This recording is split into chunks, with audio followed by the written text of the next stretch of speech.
My family excluded me from Christmas for being too successful. When I revealed what was in my briefcase, my sister fainted. Now they're all calling me. I always believed family was supposed to be your constant. The people who stood by you through thick and thin, who celebrated your victories and helped you through your defeats. That's what made the text message from my mother all the more jarring as I sat at my desk overlooking the Manhattan skyline that crisp December morning. Daniel, we think it's best if you don't join us for Christmas this year. Your success has become a point of tension, and we want a peaceful holiday. I hope you understand. I read it 3 times, the words burning into my retinas as I tried to make sense of them. Excluded from Christmas. For being too successful. The absurdity of it almost made me laugh, except for the hollow feeling spreading through my chest. To understand why this text message felt like a knife to the heart, you'd have to know the Morrisons. Growing up in our small Midwestern town, we weren't poor, but we certainly weren't wealthy. My father worked as a high school science teacher, my mother as a nurse at the local hospital.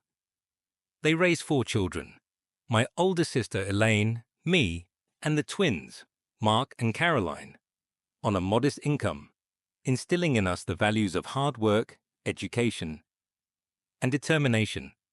You can be anything you want to be, my father would say, as long as you're willing to work for it.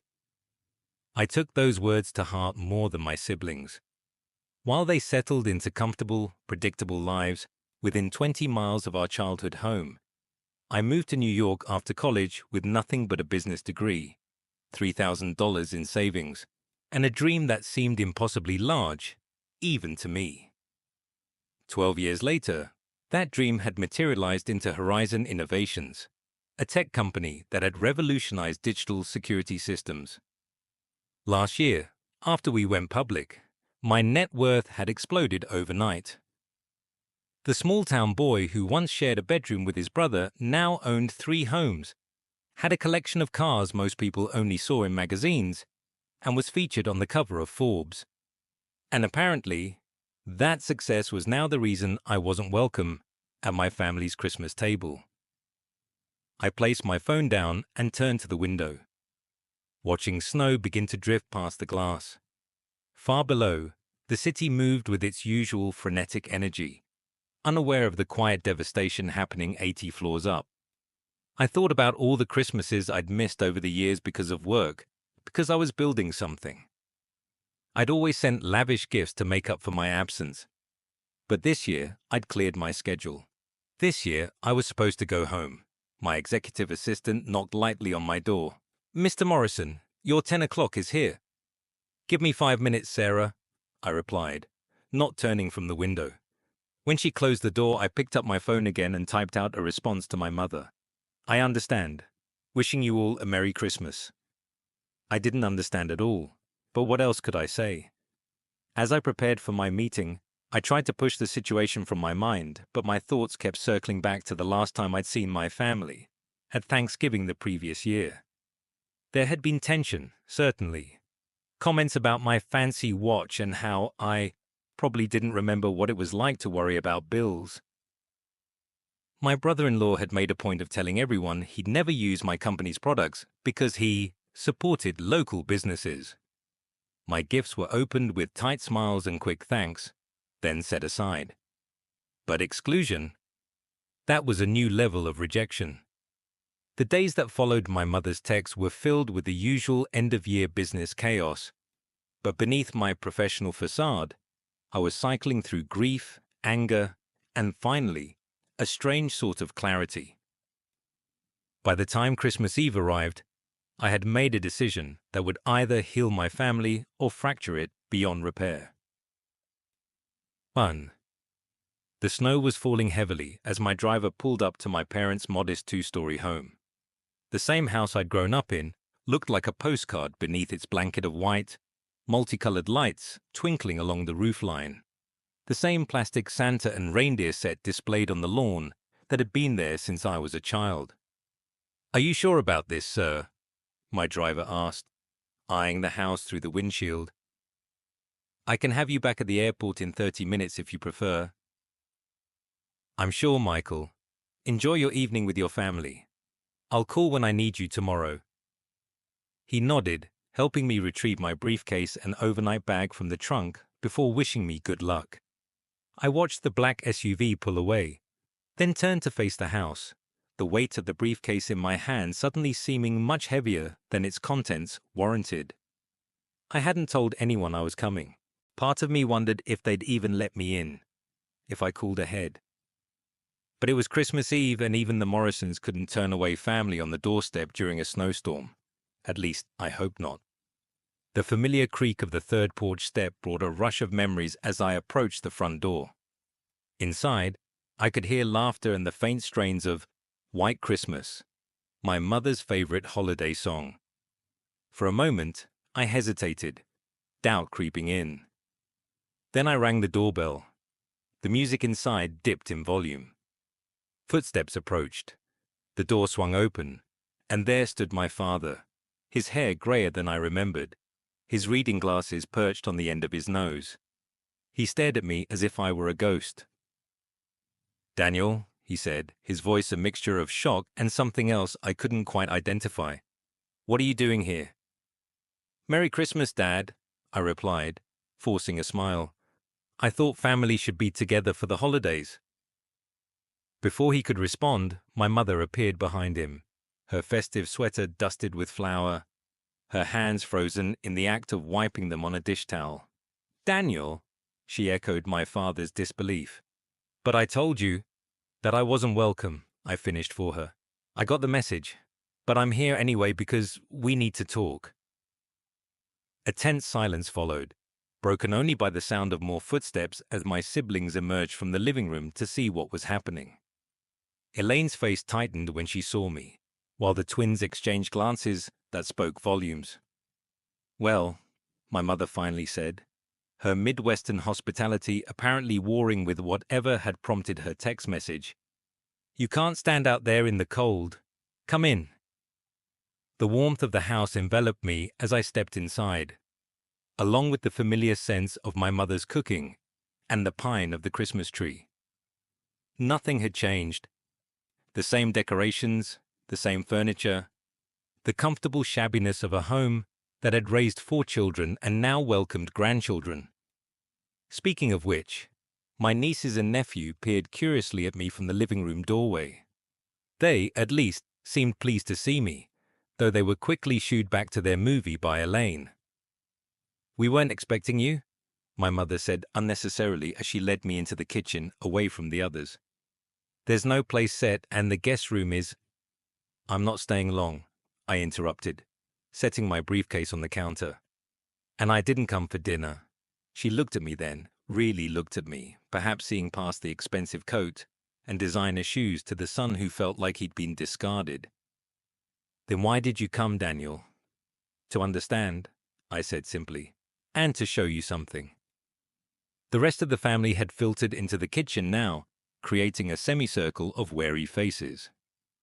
My sister Elaine's arms were crossed defensively, while her husband Robert remained in the doorway, as if ready to make a quick exit. The twins, Mark and Caroline, stood side by side as they always had, their expressions a mix of curiosity and discomfort. "What's in the briefcase, Uncle Danny?" asked Elaine's youngest, 7-year-old Lucy, before being shushed by her mother. "Actually," I said, managing a genuine smile for my niece, "that's exactly what I came to show you all. But first, I'd like to know why I received that text message." I turned to my mother. Why am I too successful to be part of this family? The uncomfortable silence that followed was broken by Elaine. "It wasn't just Mum's decision," she said, her voice sharp. "We all agreed. You don't fit here anymore, Daniel. You fly in on your private jet, bring gifts none of us could afford in a lifetime, talk about people and places we'll never know. It's like you're from another world now." "A world I built from nothing," I replied, keeping my voice level despite the hurt bubbling up. "A world I've tried to share with all of you." "Share?" Mark scoffed. "You mean show off, The vacations you offer that would require us to take time off, jobs we can't afford to lose. The investments you suggest that might as well be in Greek for all we understand them. The way you casually pick up dinner checks that are more than our monthly mortgage payments. I looked at each of their faces, seeing the resentment I'd somehow missed during my brief visits home over the years. I was trying to help, I said quietly. To give you the things I never had growing up. The things we all dreamed about. We didn't all dream of leaving this place behind, Caroline said, her voice softer than the others, but no less firm. Some of us were happy with what we had right here. My father, who had been silent until now, finally spoke. Your success isn't the problem, son. It's that you seem to think it makes you better than us. Better than where you came from. The accusation stung because it was so far from the truth. Is that really what you think, that I look down on you on this? On Wasamar, I gestured around the kitchen where so many family memories had been made. Actions speak louder than words, Robert muttered from the doorway. I felt a cold anger replacing the hurt now. My actions have always been about trying to lift this family up, to share what I've built. If you've chosen to see that as condescension, that's not on me. This is exactly why we thought it would be better if you didn't come, my mother sighed. We can't have this tension on Christmas. The children, I interrupted, deserve to know their uncle. To know that success doesn't have to mean becoming a stranger to your own family. I placed my hand on the briefcase. Which brings me to why I really came tonight. I clicked open the locks, feeling everyone's eyes on me as I lifted the lid. Inside was a stack of envelopes, each with a name written on it in my own handwriting. For the past 5 years, I began. I've sent gifts that I thought would impress you, show you that I'd made it. That clearly backfired.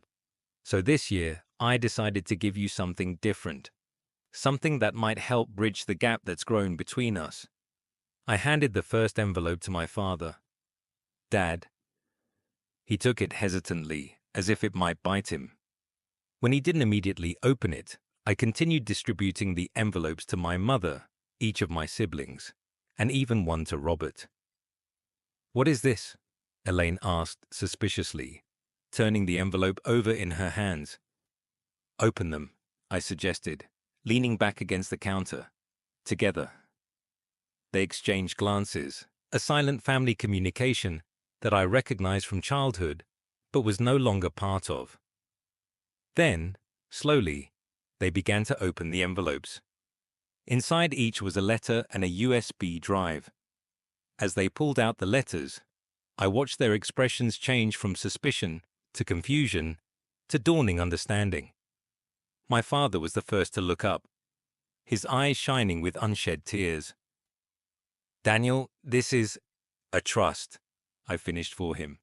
For your retirement. Enough that you'll never have to worry about medical bills, or maintaining the house, or helping the grandkids with college. My mother's hand went to her mouth. Oh my goodness. I turned to Mark. Yours is for the auto shop you've always wanted to open. Everything from the initial capital, to the business plan, to the real estate I've already secured on Main Street. Mark stared at me, his hands gripping the letter so tightly I feared it might tear. You remembered that? I haven't talked about that dream since high school. I remember everything, I said simply. Caroline, yours is for the children's book series you've been writing in secret for the past 3 years. Her eyes widened. How did you? Your husband mentioned it at Thanksgiving last year. No one was listening except me. It's a publishing deal, an illustrator, and a marketing plan. They love your stories, by the way. I turned to Elaine, whose hands were trembling as she read her letter. And yours, Elaine, is the hardest gift I've ever given. Because what you've always wanted isn't money or opportunity. It's time. She looked up at me, tears streaming down her face now. You bought out the medical practice, so I can work part-time? I nodded. 3 days a week, full benefits, no reduction in salary. So you can be there for the kids' school events and soccer games.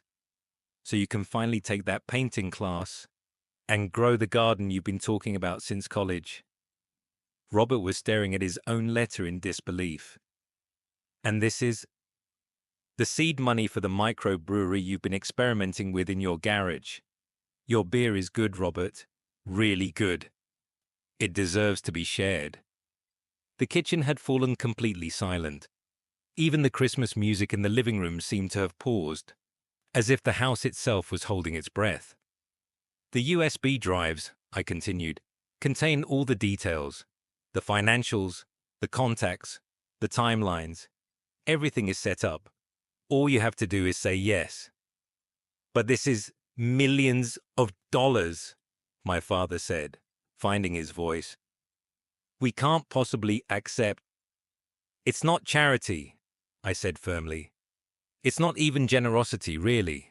It's an investment in the people I love most in the world, in the dreams you set aside to raise us, to put food on the table, to be responsible adults. I'm just lucky enough to be in a position to give those dreams back to you. Elaine swayed slightly, her face pale. I think I need to sit down, she whispered, before her knees gave way. Mark caught her before she hit the floor, easing her into a kitchen chair as she fanned herself with the envelope. She fainted, Caroline said unnecessarily, rushing to get a glass of water. It's a lot to take in, I acknowledged, closing my briefcase. And if you're wondering why I did this after being told I wasn't welcome, it's because family isn't conditionally. Success or failure, rich or struggling, we're still connected. At least we should be. My mother stepped forward then, her face a complex map of emotions. We've been so wrong about you, she said softly, reaching out to touch my cheek. So terribly wrong. Not entirely, I admitted. I have been distant, absorbed in building my company, proving myself. I've missed birthdays and graduations, sent gifts instead of showing up. But I never ever thought I was better than any of you. Just different. Taking a different path. A path that led you back here, my father said, moving to stand beside my mother. On Christmas Eve, no less. Elaine, recovered from her near faint, stood up shakily. Daniel, I don't know what to say. It's beyond anything I could have imagined. You don't have to say anything right now, I told her. Take some time. Think about it. Talk it over as a family. Nothing has to be decided tonight. Except one thing, my mother said firmly. Whether you're staying for Christmas dinner tomorrow. I looked around at their faces, seeing the shame and regret mixed with astonishment and tentative joy. Am I welcome now? Mark stepped forward, clapping a hand on my shoulder. Brother, if you think you're leaving this house before New Year's, you're crazier than I thought. For the first time that night, I felt the tension in my chest begin to ease. I'd like that, but no more talk about me being too successful or not fitting in. I'm still the same Daniel who broke Mrs. Peterson's window playing baseball and blamed it on Mark. Hey, Mark protested, but he was laughing. And who helped Caroline cheat on her algebra final? Caroline gasped. Mum and Dad didn't know about that. They do now, I grinned, feeling like the little brother again instead of the billionaire tech CEO. The mood in the kitchen had transformed completely. My mother was wiping away tears, but she was smiling now. I need to make up the guest room, and we'll need to set another place for dinner. And... Mum, I interrupted gently. It's fine. I'm just happy to be here. My father embraced me then, something he hadn't done in years. Welcome home, son, he whispered, his voice rough with emotion. As the initial shock wore off, the questions began. How had I known about their dreams? How had I arranged everything without them knowing? What exactly was in those trust and business plans? I answered as best I could, explaining how I'd enlisted old family friends and distant connections to gather information, how I'd been planning this for months. So when I texted you, my mother began, her face falling. I was already finalizing the paperwork, I confirmed. It wasn't the Christmas surprise I expected to receive, but maybe it was what needed to happen for us to get to this moment. The children were eventually allowed back into the kitchen, curious about why all the adults looked like they'd been crying. Lucy climbed onto my lap as if I hadn't been a virtual stranger for most of her life. "Are you really a billionaire, Uncle Danny?" she asked, her eyes wide. I tweaked her nose gently. "I really am. But do you know what's worth more than all the money in my bank account?" She shook her head. "Being here with you and your family for Christmas. Some things money can't buy." "Like what?"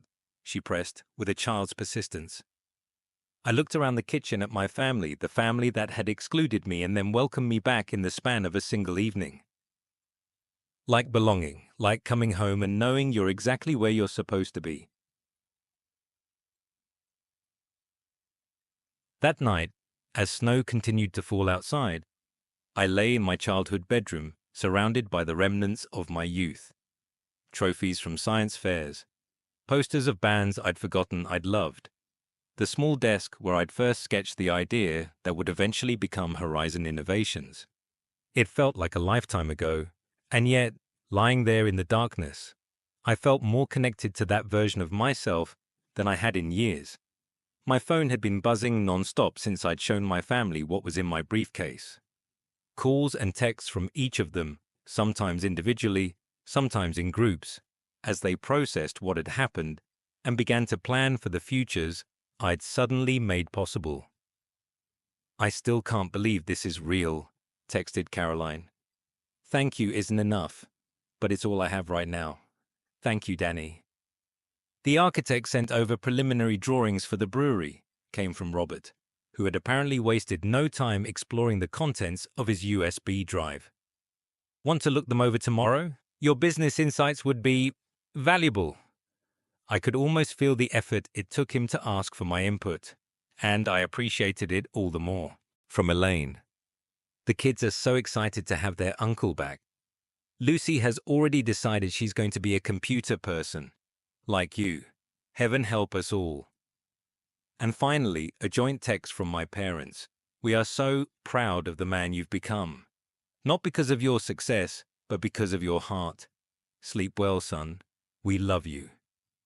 I placed my phone on the nightstand and stared up at the ceiling where glow-in-the-dark stars I'd placed 20 years ago still faintly glimmered.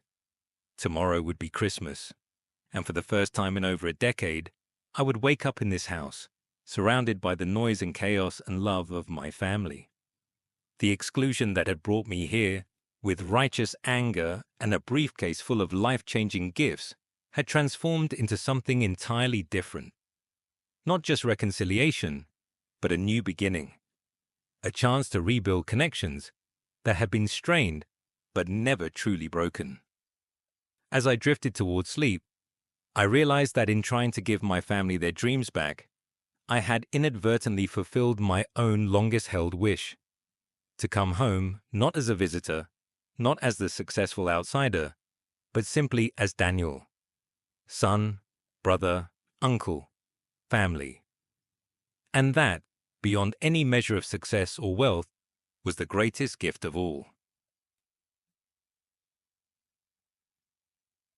In the months that followed that transformative Christmas Eve, my relationship with my family changed in ways I could never have predicted when I received that painful text message. My father retired from teaching that spring, but rather than settling into a quiet life of gardening and reading as he'd always planned, he began consulting with me on an educational initiative through my company's foundation. Turns out, he told me over one of our weekly video calls, "I don't miss the classroom, but I do miss making a difference in young people's lives." My mother found her own way to remain connected to healthcare while embracing retirement, volunteering at a free clinic 2 days a week, and spending the rest of her time traveling with my father. They've visited 3 continents so far, sending me photos of themselves looking increasingly youthful and adventurous. Mark's Auto Shop opened in June, specializing in custom restorations of classic cars. He called me late one night, his voice tight with emotion, after signing his first major contract. "I never would have had the courage to pursue this without your belief in me," he admitted. "I'd convinced myself it was just a pipe dream." Caroline's first children's book hit shelves in August, with 2 more scheduled for release next year. She's become a regular visitor to my New York apartment, often staying for weeks at a time as she works with her publisher. Our late-night conversations have revealed a kindred creative spirit I never knew existed in my conventional, quiet sister. Elaine's transformation has perhaps been the most profound. Her reduced hours at the medical practice allowed her to rediscover parts of herself that had been buried under the demands of work and motherhood. She's taken up painting again, exhibiting her work in local galleries. "I'd forgotten who I was beyond Dr. Morrison," she told me during one of our now regular family dinners. "You gave me back myself." Even Robert, who had been my most vocal critic, has become something of an ally. His microbrewery is still in the development stages, but he's included me in every decision, valuing my business perspective in a way I never expected. Last month, he named one of his experimental brews Prodigal Son IPA, a joke with layers of meaning that made us both laugh. As for me, I still run Horizon Innovations, but I've restructured my role to allow for more time away from New York. I purchased a house in my hometown, a place to stay during my now frequent visits. It's not as grand as my Manhattan penthouse, but somehow, the modest 4-bedroom on Maple Street feels more like home than anywhere else I've lived as an adult. We still have our moments of tension, of course. Old patterns don't disappear overnight. There are still occasional comments about my fancy lifestyle, and times when I inadvertently make them feel uncomfortable by suggesting solutions that involve resources they don't have. But now, instead of letting these moments fester into resentment, we talk about them. We laugh about them sometimes. We're learning to bridge the gap between our different worlds. Last week, I received another text message from my mother. Unlike the one that had started this journey, this one warmed me from the inside out. "Family dinner this Sunday. Lucy wants you to help with her science project. Mark's bringing that new craft beer he's working on. Caroline has news. Don't be late and don't even think about bringing anything except yourself. That's all we need." I read it 3 times, just as I had that painful message last December.